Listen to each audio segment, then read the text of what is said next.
Today I'll show you how to create a bead woven choker necklace using the throne room fire polished beads from Beads of the Month. We'll make two different link designs and connect them with jump rings to build the finished piece. So let's go over the supplies you'll need.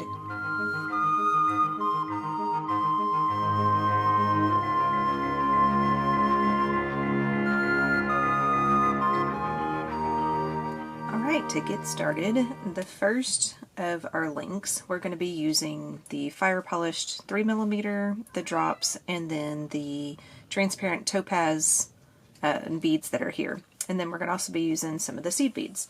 Then the second link, we'll just use this little, I think it was called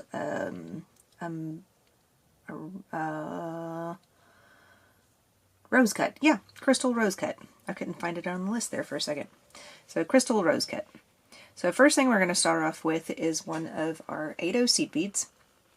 Now I'm using the crystal seed beads today, and that's just because I wanted to use the white thread today. So I'm using the Wildfire 0.006 in white.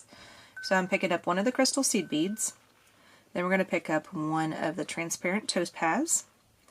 Now your drop beads, we're going to pick up the first drop where we're going through the larger side of the drop first and coming out of the point. Then we're going to pick up one of the 3mm fire polish. Then we're going to pick up the next drop in the opposite direction. And then we'll pick up our other transparent topaz. Make sure to hang on to the end so you don't lose any of your beads like I almost did. And then lastly, pick up your second of your 8/0 seed beads. And then Captain's getting in trouble. Alright, and then pull this all the way down to the end of the thread. And we're going to go back through this a couple of times. So we're going to go back through the beads, but skip over the 8/0 seed bead. And make sure you go through all your beads here, and you're not skipping any. So that way you don't have white thread sticking out somewhere. So we've gone through our beads twice now. Now we want to go back up to this other side, because we want to make sure that we have at least 2 thread pass through each one of our seed beads here on either end. So go through this time the seed bead, and then all the beads in between, and then come out the other side. Before you continue on, give it a nice tight tug, because now you have your thread ends on either side, and then that gets everything nice and snug inside there, just in case any of the thread got loose. Then go back through your seed bead over here off to this side, and then come back down to where your starter thread is at. Once you're back over here to your starter thread, this is where you will tie off. Now I'm trying to get the working thread on the same side of the bead as the starter thread. You don't have to do this, it just makes tying a knot a little bit easier to be able to get to that and make the knot look nice. So then just do a nice right over left, left over right. I make a loop, I go through the loop towards me with a small portion, and then I make another loop and go through the loop away from me with the smaller portion.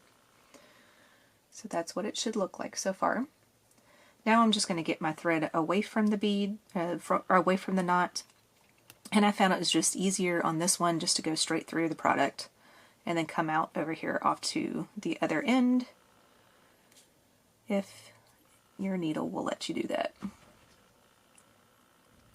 And just make sure that you just wiggle everything, because things are a little tight. And what it is that the seed bead is sitting so close to this transparent topaz bead that it's just hard to get through at the moment. So if that is the case, you can always take a pair of pliers, just hold on to it, and then wiggle your needle through.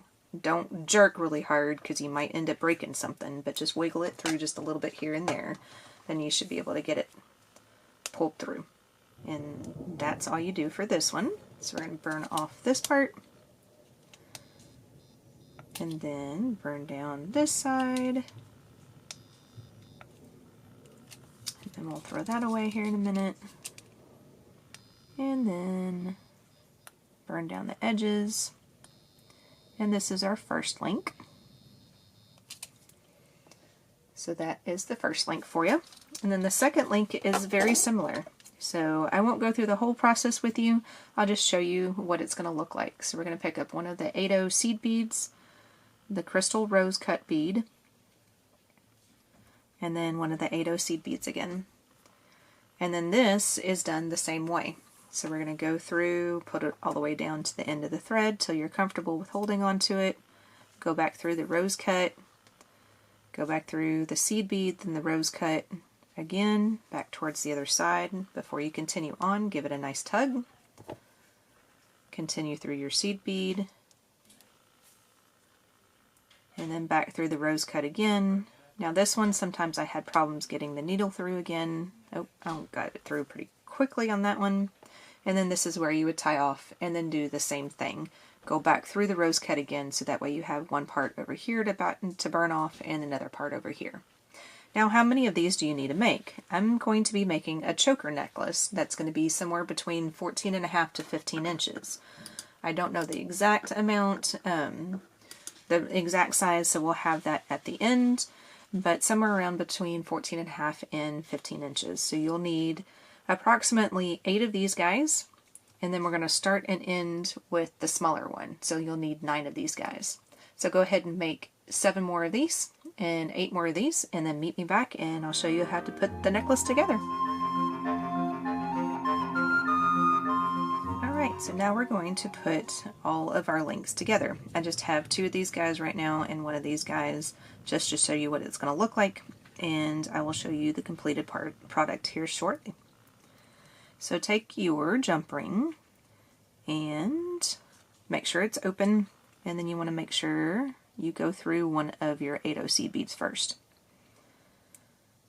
Always, always, always easier to go through the 8/0 seed beads first, especially if you're using something else besides the 8/0 seed bead. If you're going through like a charm or something like that too, you always want to go through your 8/0 seed bead first. Just makes it easier. Now this is the part that can be a little difficult, is trying to get your jump ring to go through both 8/0 seed beads. Sometimes that can be a little difficult, but that's all you have to do. Alright, come on little guy, you can focus. It's just take your time and go through both of them, and I found that it was much easier to use my bent nose pliers to grab a hold of the other end of the jump ring and then swing it closed like you normally would. So that's what it looks like so far. And then when it's laying flat like that, that's how it would look. Look how sparkly this guy is. I really like this cut. It's neat. It's different. So then let's add our second one. So open up your jump ring, add it on to the other end down here. Because remember, we're going to start and end with one of our crystal rose cut beads. So went through the longer link, and then we're going to add another little rose. And then we close this one up.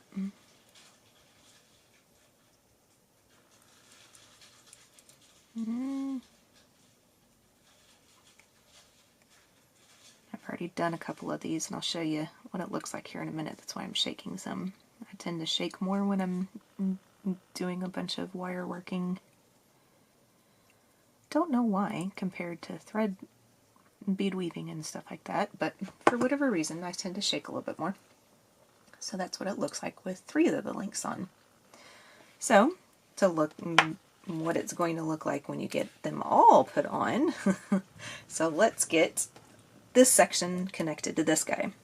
So once you get everything connected on, then we can add our lobster clasp, and I'm going to add an extender chain today. So I'm just doing the same thing.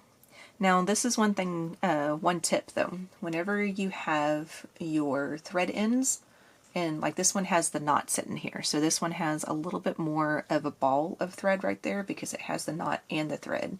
So one tip with that is start adding your jump ring on the other side of that, just in case that knot is covering up that side of the hole of the seed bead. then the jump ring typically would be able to move that knot over a little bit so it can get through the bead. So that is one tip for you. And then add one of these on.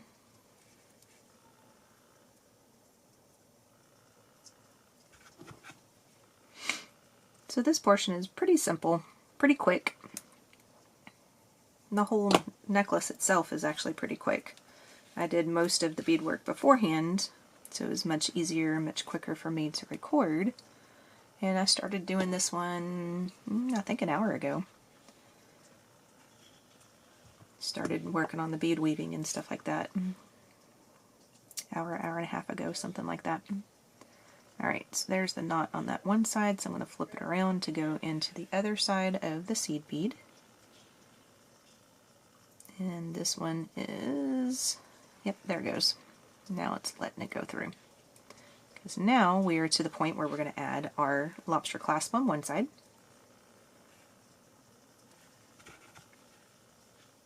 And then I'm going to add the extender chain because not everybody likes to wear a 14 to 15 inch necklace. And I will get the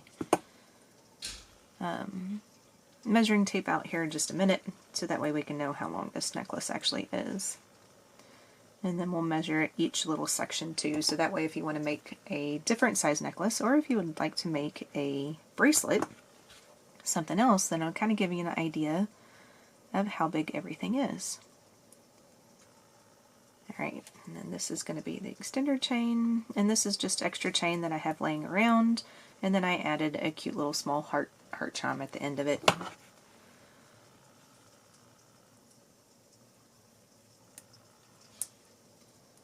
Alrighty, so that is the necklace complete. So it's actually quite cute. Nice little dainty, simple little necklace to make. And like I said, it took about an hour and a half or so. So let's see the size. And of course this is going to be somewhat off screen, so I will show it to you in just a second. And it is, come on. There we go. So it is right at 14 inches. It keeps moving on me, but it is right at 14 inches. There we go. Now you can kind of see it.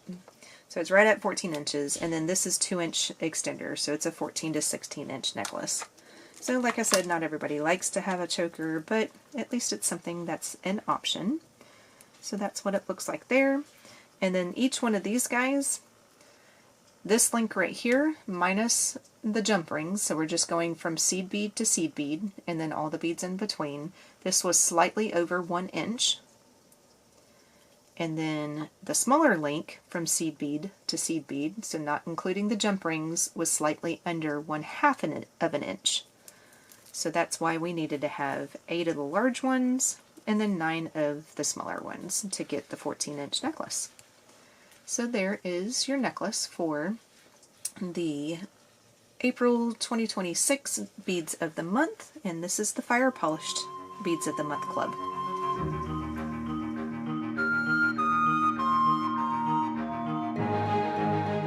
And that's how this choker comes together using the Throne Room Fire Polished beads and linked bead woven sections. If you enjoyed this tutorial, like and subscribe so you don't miss what's coming up next. And I'd love to hear in the comments which link style you liked the best.